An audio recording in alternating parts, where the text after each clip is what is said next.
Akati sebo owengeye era nga tuddayo mu katuntundu ak'ensawo. Olina ekituntundu mw'ofunidde obubaka obwokubiri.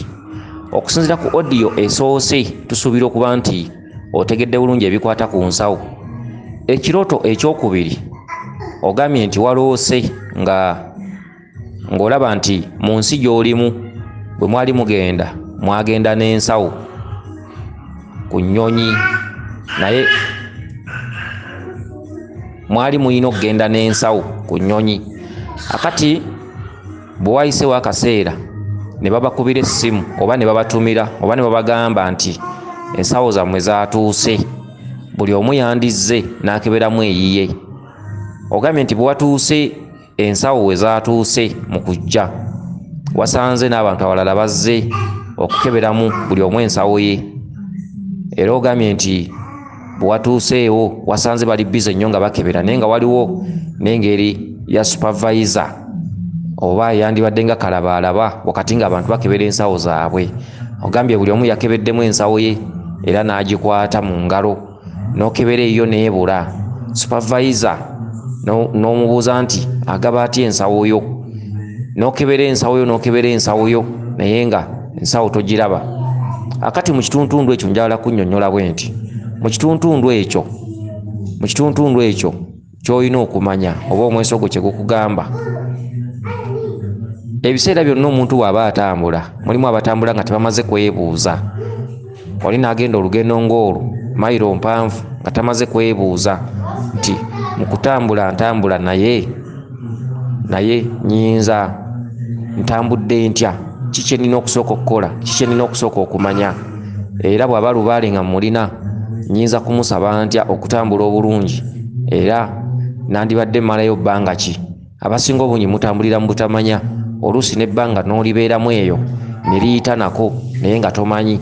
Akati gwe kiraga nti bw'oba nga toli Uganda ng'oli bweru w'amawanga, bweru wa ggwanga, kitegeeza nti n'ebbanga lyennyini lyakuyitako. Lubaale mwakubanjiza ebintu bye mu kaseera kano, kati gw'olaba ng'okugereesa, naye tosobola kati kumanya essaawa eno nti ndi mukadde akaakazigizigi. Lubaale alabika ayagala bibye. Akati mu kutambula okugenda e Bulaaya, obuyinza bwa lubaale watambula nawo, era waliwo ebbanja lyali likubanjibwa, waliwo ebintu byali bikubanjibwa okuteekawo, naye bwali butamanya, tewabimanya. Kyekituntundu mwe babayitidde ensawo zammwe nga zaatuuse, ze mwali mulina okugenda nazo ku nnyonyi. Akati okugenda buli omu akeberemu eyiye, kyekiseera kye bakugamba nti waliwo ekiseera ky'ojja okutuukiramu nga weegomba okuteekawo ekintu ky'abajjajjaabo, naye ng'obudde bwakuyitako ng'era tebakisiima era nga tebakiraba. Akadde k'otuukiddemu, ewatuukidde ensawo zammwe nga buli omu akebera eyiye kusinziira ku bantu b'osanzeewo, akadde kano bakugamba nti yanguwako, emisambwa gyagala bintu byagyo. Singa onoolwawo okutuuka, ojja kusanga bo abakebera bakebeddemu ezaabwe nga bagenze ate nga neeyo bagitwaliddemu. Okutwaliramu ensawo yo kyekituntundu ekyokunafuya empagi yo, kyekituntundu ekyokugamba nti tetukyayagala. Ogenda okuteekawo ensawo ng'olinga ataddewo ekimuli, ogenda okuteekawo ebintu bya lubaale ng'olinga ataddewo ekifaananyi, naye ng'obudde mwe baali baagalira ebyabwe, obudde wabuzannyiramu, tewaliiwo, tewafaayo, tewateekayo mutima. Kyekituntundu akadde k'osangidde nga buli omu ali bize nnyo alondamu eyiye. Supervisor oba kalabaalaba n'agezaako okubuuza nti ensawo yo efaanana bweti ne bweti, n'omugamba nti ye, n'okebera ensawo n'ebula. Ekivuddemu n'omubuuza nti lwaki wagabye ensawo yange? Ke katuntundu abantu abamu abagenda e Bulaaya obuzibu bwe basanga nti bagenda okudda kuno ate oluusi ng'ebintu ebisinga bibayiseeko, ate ne batandikira mu kubonaabona ng'ebintu bye bateekawo oluusi tebikyakola makulu, empewo zaanyiiganyiiga dda, byayitako. Kale no weegendereza, ensawo kintu kikulu nnyo.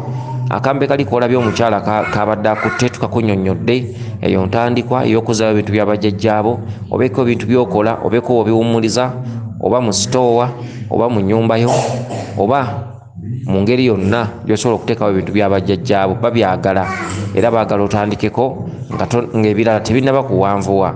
kuba okusinziira ku kirooto kino waliwo oluusi amabanja ge wandibadde nago amalala naye gwe Lubaale tannabagakoonako. Kansubire nti otegedde bulungi. Weewaawo yenze Omulangira Jjuuko mu Nnabuddu.